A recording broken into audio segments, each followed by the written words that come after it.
At 1,000, I'm at 1,000 now. Now I'm looking for 1,000 and quarter, 1,000 and quarter. Now I'm looking for 1,000 and half. It's your bid. Yes, ma'am, it's your bid. I'm 1,000 and quarter. Now I'm looking for 1,000 and half. Yes, I'm at 1,000 and half now. I always say, because I'm now sitting at the services sitter board, real estate and related activities that will include your auctioneering and your valuation fall now under the services sitter.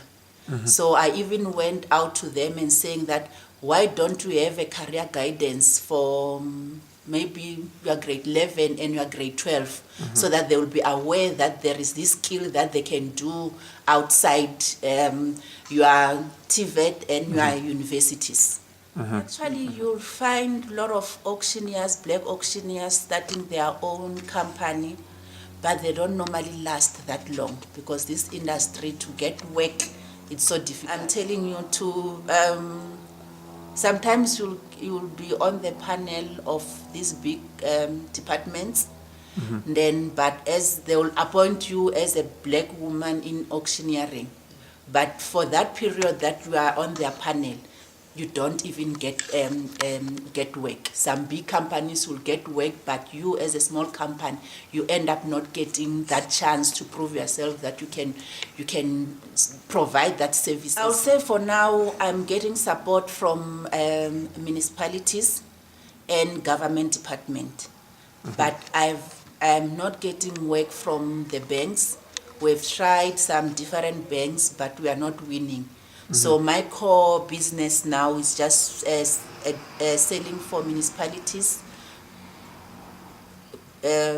government, and most of the attorneys, liquidators, they normally give me work, like your divorce estates. And quarter is your bid. I'm at 3,000 and quarter. Now I'm looking for 3,000 and half. 3,000 and half, 3,000 and quarter. I'm at 4,000. 4,000 is your bid. Yes, sir. 4,000. I'm at 4,000. Now I'm looking for 4,000 and quarter. Outsource warehouse that we use if you have work that will need warehouse. I have an office now. My head office is in Arcadia, and I've got a branch as well in Polokwane. So I have all the infrastructure that you can think of, because in auctioneering, most of the time when you go to municipalities and department, you have a mobile office of some kind, because you have to take in all your laptops, your printers, your PA system, your banners, everything. Then when you get there on the site, they'll just give you that small office that you have to use for that 2 days or 3 days that you'll be handling their auction. I'm under South African Institute of Auctioneers, but as an organization, we are not regulated. We are trying now to get to that point where we'll be regulated. 11 and a half, 11 and a half somewhere, 11 and a half, thank you, sir. 11, 12, 12 and a half, 12 and a half, 13, 13 and a half, 13 and a half, 14, 14 and a half, 15, 15,000, sir, 15,000. I'm gonna sell it 14 and a half.